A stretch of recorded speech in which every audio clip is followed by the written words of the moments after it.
Avant, juste, je veux ouvrir une petite parenthèse. Quel est le sens de le mashhour de l'école malikite? Qui c'est qui peut me donner une définition en quelques mots, le mashhour de l'école malikite? Qu'est-ce qu'on veut dire par le mashhour de l'école malikite? La vie le plus fort. La vie majoritaire. Non. On utilise beaucoup. Hein? La vie connue. On utilise souvent ce terme, mais malheureusement, on ne le connaît pas. Al-mashhour. Juste, on va ouvrir une petite parenthèse afin d'éclaircir ce sujet. Sur le mashhour, il y a trois avis. Le premier, il nous dit que al-mashhour, c'est la vie majoritaire. Al-mashhour, c'est la vie majoritaire. Le deuxième avis, il nous dit c'est la vie le plus fort. Le troisième, c'est la version de Ibn al-Qasim d'après Malik. Donc, Ibn Farhoun al-Maliki, dans Tabsirat al-Ahkam, il nous dit que la majorité des savants malikites ont dit que al-mashhour veut dire la version de Ibn al-Qasim d'après Malik. A été confirmé par Ibn Abi Hamzata dans l'Iqlid, par Abu al-Hassan al-Tanji dans At-Turar al-Tahdib. Ala kulli hal, la vie majoritaire que al-mashhour, le célèbre, ce qu'on dit al-zahir al-mashhour, c'est la version de Ibn al-Qasim d'après Malik. Ibn al-Mawaz, astaghfirullah, Ibn Khwayz Mindad, c'est lui qui a dit que le mashhour c'est le plus fort, c'est-à-dire qu'il y a un argument le plus fort. Ibn Khwayz, on va ouvrir une autre parenthèse. Ibn Khwayz Mindad.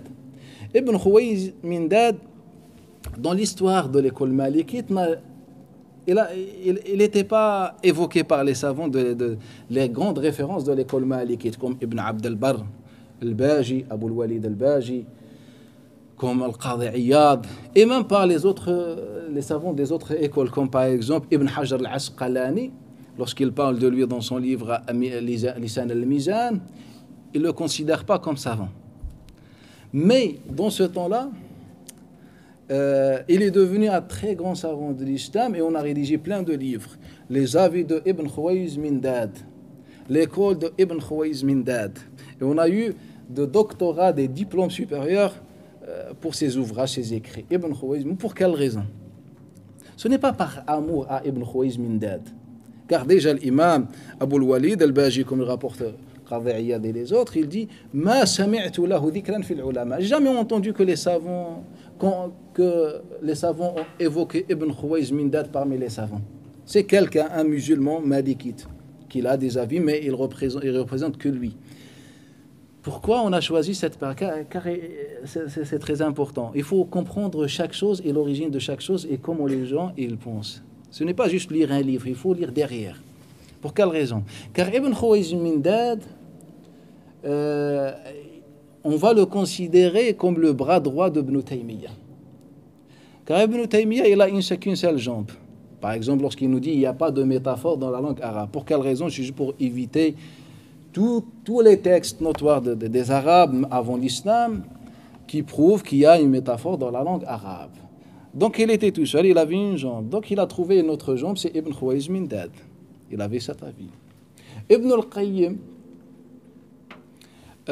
aussi dans son livre, il dit que le hadith al-ahad, le hadith unique, indique la certitude, alors que cette parole ne peut pas convaincre même une bête.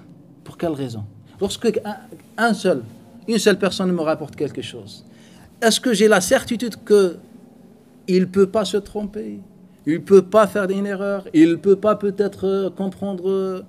Regardez, je peux vous rapporter, dans cette assise, 150 hadiths des compagnons, il y avait des erreurs des compagnons. Ce sont des humains comme nous. Et il y a des erreurs. Ibn Abbas, il nous dit par exemple que le prophète s'est marié avec Maïmouna pendant qu'elle était dans le haram. Il était dans le haram, c'est-à-dire le pèlerinage. Alors que Rafi ibn Khudayj, il dit « J'étais le messager entre le prophète et Maïmouna et ils n'étaient pas dans le pèlerinage. » Donc les savants ont dit que Abdullah ibn Abbas s'est trompé. C'est une erreur humaine. Les exemples sont nombreux. Donc, les savants musulmans, comme il dit l'imam Abu Hamid al-Ghazali, dire que le hadith al-ahad indique la certitude, c'est une maladie mentale. Il le dit dans son livre Al-Mustasfa. Son livre Al-Mustasfa, le troisième livre le plus important dans les fondements islamiques. Dans l'ordre, c'est le troisième livre le plus important. على كل حال, donc, Ibn al-Qayyim a trouvé Ibn Khwarizmindad qui a cette position. Bien sûr, il a trouvé juste avant lui An-Naddam. Mais An-Naddam, il est mu'tazilite. An-Naddam, il a écrit un livre pour critiquer Al-Qur'an al-Karim. Donc, on ne peut pas le considérer comme un soutien. Donc, il a trouvé Ibn Khwarizmindad. Mais pour montrer cette position de Ibn al-Qayyim, il faut montrer Ibn Khwarizmindad. Il faut que Ibn Khwarizmindad est sur la surface, connu. Une école, etc. C'est la communication. Et les exemples sont notoires dans le sujet. Ala kulli hal. Ça, c'est l'avis d'Ibn Khwarizmindad. Je l'ai évoqué pour la culture, pas plus que ça. Troisième avis, que al-mashhour veut dire la vie majoritaire. La vie majoritaire. La vie majoritaire. Mais si on dit que al-mashhour, c'est la vie majoritaire, je vous donne un exemple. Je vous donne un exemple. Un exemple évoqué dans Al-Fiqh. Quand l'homme divorce sa femme et elle a un enfant, un bébé qui n'a pas encore 2 ans, est-ce que l'homme doit dépenser sur son fils même après les 2 ans ou pas? La vie majoritaire, une majorité, on peut dire absolue, qu'il doit dépenser même après le divorce, même après les 2 ans. Même après les 2 ans. Al-Mashhour, non, c'est ce que Ibn al-Qasim rapporte, qu'il ne doit pas dépenser après les 2 ans. Là, on voit qu'il y a une majorité absolue, et évoquée par tous les savants, et dans le même contexte, mais que Al-Mashhour, c'est un avis isolé. Un avis isolé. Donc là, en général, la majorité des fondamentalistes de l'école Maliki disent que Al-Mashhour, c'est la version de Ibn al-Qasim d'après Malik.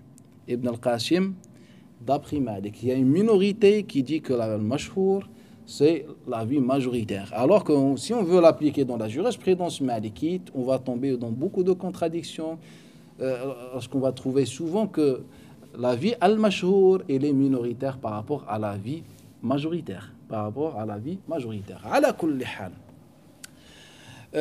Pour avoir la culture. Maintenant, c'est juste pour comprendre la pensée de Ibn al-Qasim. Car la référence de l'école malikite, c'est Al-Mudawwana. Car surtout, on évoque beaucoup l'école malikite, il faut comprendre l'évolution de l'école malikite.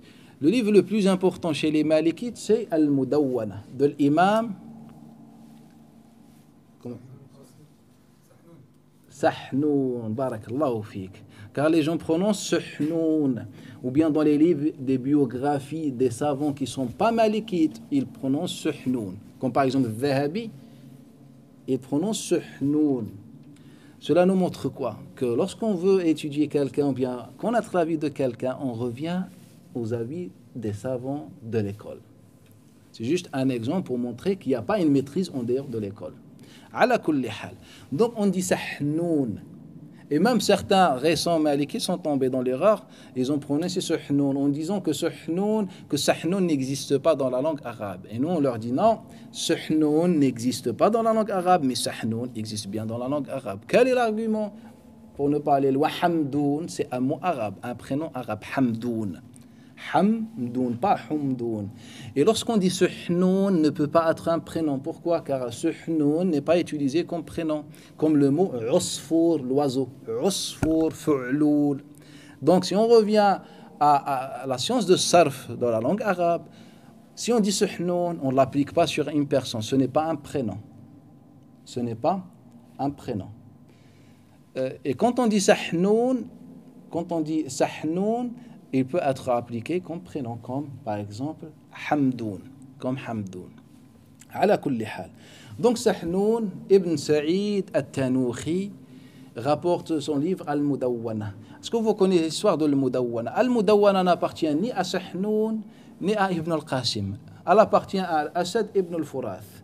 L'Asad ibn al-Furat, lorsque Malik a trouvé l'amour, radiallahu anhu, et il est arrivé en Tunisie, Sahnoun ibn Saïd lui a demandé son livre. Et elle s'appelait au premier temps Al-Mudawwana al-Asadiyya, par rapport à Al-Asad ibn al-Furath. Et au final, il a convaincu Asad ibn al-Furath de lui donner Al-Mudawwana, ce qu'il a appelé au premier temps Al-Asadiyya. Et puis, Sahnoun, après Al-Mudawwana, il s'est dirigé vers l'Égypte pour voir Abdurrahman ibn al-Qasim.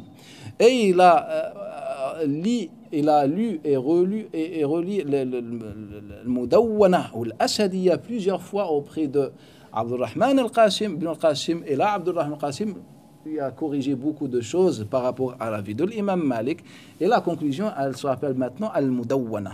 Au premier temps, c'était le livre de l'Asad ibn al-Furat, l'élève de l'imam Malik. Et après, récupéré par Sahnoun, corrigé par Abdurrahman ibn al-Qasim.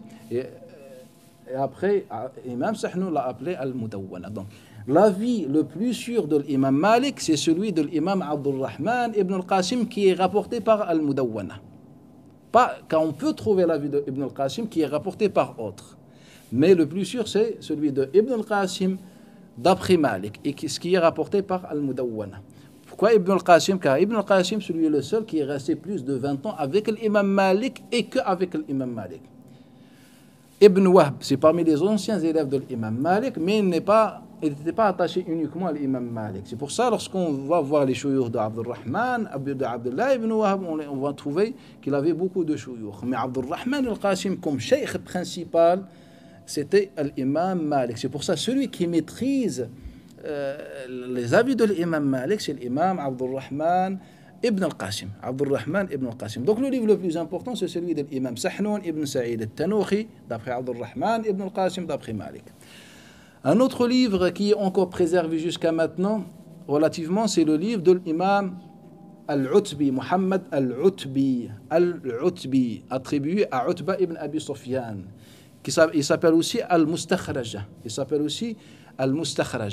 Il y a une partie de ce livre encore préservée dans des musées en Tunisie. Quelques feuilles de ce livre, Al-Mustakhraja, de l'imam Al-Utbi. L'imam Al-Utbi, il avait ses propres chouyours. L'imam Ibn al-Qasim, Ibn al-Majishun et Ashhab. Donc, si on veut savoir et connaître la vie de Malik qui est rapportée par Ashhab, on se dirige vers l'Utbiyya. Par le Majishun, d'après Malik, vers l'Utbiyya. Par Ibn al-Qasim. Mais la version de Ibn al-Qasim d'après Malik qui est rapportée par Muhammad al-Utbi, elle prend la deuxième place après la version de Sahnoun, d'après Ibn al-Qasim, d'après Malik. C'est très important de maîtriser l'évolution de chaque école et les références de chaque école.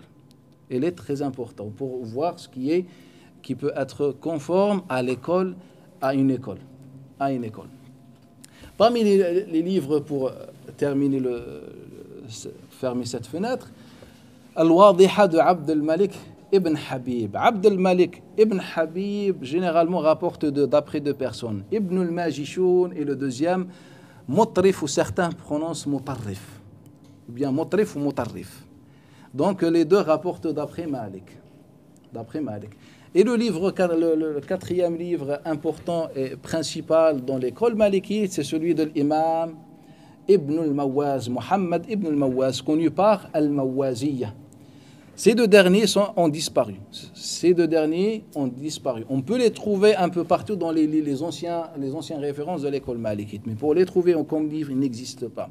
Donc Al-Mawaziyya, ce livre de Muhammad ibn al-Mawaz, le rapporte d'après Asbagh ibn Khalil, d'après Malik.